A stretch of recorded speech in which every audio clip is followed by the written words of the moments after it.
Hello everyone, my self doctor Hina. आज मैं फिर से फिजियोलॉजी का टॉपिक लेकर आई हूँ आपके सामने। तो आज हम किस टॉपिक पे डिस्कशन करने जा रहे हैं? तो आज हम बात करेंगे आरबीसी के फंक्शंस की। लास्ट लेक्चर हमने जब बात करी थी तो लास्ट वीडियो में हमने किसके बारे में डिस्कशन किया था? मैंने आपको इंट्रोडक्शन बताया था आरबीसी से रिलेटेड। इंट्रोडक्शन के साथ साथ मैंने प्रॉपर्टीज़ और फेट ऑफ द आरबीसी के बारे में भी आपको डिटेल डिस्क्रिप्शन किया था। लेकिन आज हम क्या पढ़ने जा रहे हैं? आज हम पढ़ने जा रहे हैं कि एक्चुअल आरबीसी के फंक्शंस क्या होते हैं, जो बहुत ज़्यादा इंपॉर्टेंट है। क्यों? क्योंकि आरबीसी ही क्या करता है, आरबीसी जितनी भी रेस्पिरेटरी गैसेस होती है, मतलब ऑक्सीजन और कार्बन डाइऑक्साइड, उसको ट्रांसपोर्ट करने में आरबीसी ही हेल्प करता है। तो हम पढ़ने जा रहे हैं सबसे पहला फंक्शन आरबीसी के बारे में। तो फर्स्ट फंक्शन क्या होता है कि आरबीसी क्या करती है? Transport of the oxygen from the lungs to the tissue. अब आपको पता होना चाहिए कि ऑक्सीजन क्यों ज़रूरी है हमारी बॉडी के लिए। तो ऑक्सीजन जैसे ही टिश्यू या सेल में जाती है तो जितनी भी मेटाबॉलिक फंक्शन होते हैं सेल और टिश्यू में, या अगर सेल को टिश्यू को एनर्जी की ज़रूरत होती है तो वो एनर्जी किससे मिलती है? ऑक्सीजन से ही मिलती है। बिना ऑक्सीजन के तो हमारी बॉडी सर्वाइव कर ही नहीं सकती है। अब वो ऑक्सीजन उसे मिलती कहाँ से? तो वो ऑक्सीजन उसे मिलती है लंग्स से। क्यों? क्योंकि लंग्स के जो एल्वेलाई होते हैं उसके अंदर ऑक्सीजन प्रेजेंट होती है। जैसे हम क्या करते हैं, सांस लेते हैं, मतलब उसको हम बोलते हैं इंस्पिरेशन। तो जैसे हम सांस लेते हैं तो हम ऑक्सीजन को लंग्स के अंदर ले जाते हैं, और जैसे ही सांस छोड़ते हैं तो उसको हम बोलते हैं, कार्बन डाइऑक्साइड को हम बाहर कर देते हैं। क्यों? क्योंकि कार्बन डाइऑक्साइड तो वेस्ट है। तो यहाँ पे क्या होता है कि लंग्स से ब्लड को ऑक्सीजन मिल जाती है, और वो ऑक्सीजन को कहाँ ले जाता है, मीन्स आरबीसी कहाँ ले जाती है? टिश्यू तक ले जाती है। तो जब हीमोग्लोबिन मीन्स आरबीसी के अंदर क्या होता है? हीमोग्लोबिन। और हीमोग्लोबिन ही क्या करता है? ऑक्सीजन को कैरी करके रखता है या उसका ट्रांसपोर्ट करता है। तो जब हीमोग्लोबिन ऑक्सीजन के साथ कंबाइन होता है तो वह क्या कहलाता है? Oxy haemoglobin.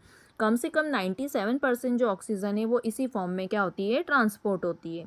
अब सेकंड जो फंक्शन है वो ये है कि अभी तो हम क्या कर रहे थे, जो आरबीसी थी वो लंग्स से कहाँ ले जा रही थी? ऑक्सीजन को टिश्यू तक ले जा रही थी।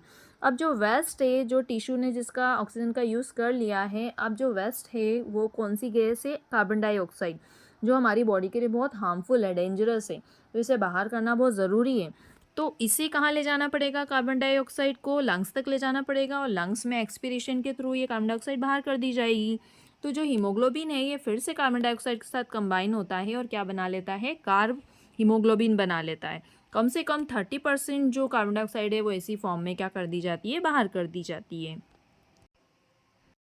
तो अब हम बात करेंगे इसके थर्ड फंक्शन की। तो इसका थर्ड फंक्शन क्या होता है? Buffering action. बफरिंग एक्शन का मतलब होता है कि ये गुड बफर का काम करता है हीमोग्लोबिन। कैसे? तो बफरिंग एक्शन मतलब एसिड और बेस दोनों में बैलेंस बना के रखता है। मतलब ना तो एसिडोसिस की कंडीशन होने देता है और ना ही एल्कलाइन की कंडीशन होने देता है। तो ये करता क्या है, कैसे रेगुलेट करता है? तो हाइड्रोजन आयन की कंसंट्रेशन को रेगुलेट करके रखता है। तो आपको पता होना चाहिए कि हाइड्रोजन आयन कंसंट्रेशन क्या होता है। तो जो आप ये समझिए शॉर्ट में, हम आगे के लेक्चर में मैं आपको डीपली इसके बारे में बताऊंगी कि H+ आयन का क्या रोल है, या बायोकार्बोनेट का पीएच में क्या रोल है। तो इन शॉर्ट आप ये समझिए कि जो हाइड्रोजन आयन कंसंट्रेशन होता है, मतलब जो H+ आयन, अगर इसका लेवल बढ़ता है तो एसिडिक पीएच की कंडीशन आ जाती है। और अगर बायकार्बोनेट मीन्स SCO3- का कंसंट्रेशन अगर बढ़ता है तो अल्कलाइन की कंडीशन आ जाती है। तो इस तरीके से हीमोग्लोबिन क्या करता है? एसिड बेस बैलेंस को मेंटेन करके रखता है। अब लास्ट जो इसका फंक्शन है वो है ब्लड ग्रुप डिटर्मिनेशन में हेल्प करता है। क्यों? क्योंकि आरबीसी के अंदर क्या होते हैं? एंटीजन्स प्रेजेंट होते हैं, antigen A, B and RH factor. और यही किस में हेल्प करते हैं? ब्लड ग्रुप डिटर्मिनेशन में। मतलब इन्हीं एंटीजन और RH फैक्टर की वजह से हमें पता चलता है कि किसी पर्सन का ब्लड ग्रुप क्या है। तो ये सभी एंटीजन कहाँ पाए जाते हैं? आरबीसी में पाए जाते हैं, और इसी की वजह से हम पता लगा पाते हैं कि किसी पर्सन का ब्लड ग्रुप ए है कि बी है कि ओ है या AB है। तो इस तरीके से ब्लड ग्रुप डिटर्मिनेशन का पता लगता है। और साथ साथ हम किससे बचा सकते हैं इसको?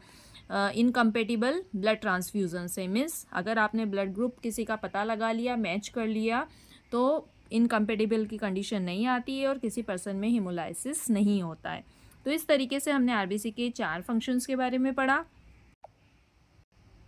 तो मैंने आपको आरबीसी के क्या क्या फंक्शंस के बारे में बताया। तो एक बार आप फिर से मैं आपको एक बार फिर से रिवाइज करवा देती हूँ। आप अच्छे से समझिए एक बार कि हमने फर्स्ट फंक्शन क्या पढ़ा था। सबसे पहले हमने पढ़ा था कि आरबीसी का काम क्या होता है, जितनी भी रेस्पिरेटरी गैसेस है उसको ट्रांसपोर्ट करने में आरबीसी हेल्प करती है। और आरबीसी के अंदर भी कौन हेल्प करता है, हीमोग्लोबिन। हीमोग्लोबिन का ही काम होता है ऑक्सीजन को और कार्बन डाइऑक्साइड को उसके अपने टारगेट ऑर्गन तक या टिश्यू तक ले जाना। मीन्स अगर ऑक्सीजन है तो ऑक्सीजन को हीमोग्लोबिन क्या करता है, लंग्स से कहाँ ले जाता है, टिश्यू तक ले जाता है। और जो कार्बन डाइऑक्साइड है उसे टिश्यू से कहाँ तक ले जाता है, लंग्स में ले जाता है।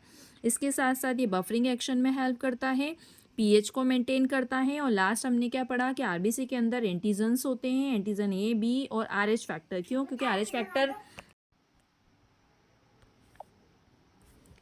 तो आरएच फैक्टर से हमें ब्लड ग्रुपिंग का भी पता चलता है। ब्लड ग्रुपिंग कैसे, मीन्स पॉजिटिव है ब्लड ग्रुप के, नेगेटिव है जैसे कि ए बी पॉजिटिव या ए बी नेगेटिव। तो इस तरीके से ब्लड ग्रुप पता लगाने में भी हमें आरबीसी से हेल्प मिलती है। तो इस तरीके से आज क्या पढ़ा, आज हमने आरबीसी के फंक्शंस के बारे में पढ़ा। अब नेक्स्ट वीडियो में मैं आपको आरबीसी के वेरिएशंस के बारे में बताऊंगी। मीन्स आरबीसी काउंट किस कंडीशन में बढ़ता है और आरबीसी काउंट किस कंडीशन में कम होता है। अब नेक्स्ट लेक्चर में हम इसी टॉपिक से रिलेटेड डिस्कशन करेंगे। आज का लेक्चर अगर आपको बहुत अच्छे से समझ में आया है तो आप मेरे इस वीडियोस पे कमेंट्स करना ना भूलें। अगर कोई भी डाउट है तो आप कमेंट सेक्शन में आप टाइप कर सकते हैं। और अगर आपको मेरा लेक्चर अच्छे से समझ में आ रहा है या इससे पहले के लेक्चर्स भी अच्छे समझ में आ रहे हैं तो सब्सक्राइब करना ना भूलें और लाइक एंड कमेंट्स करना भी ना भूलें। Okay, good bye.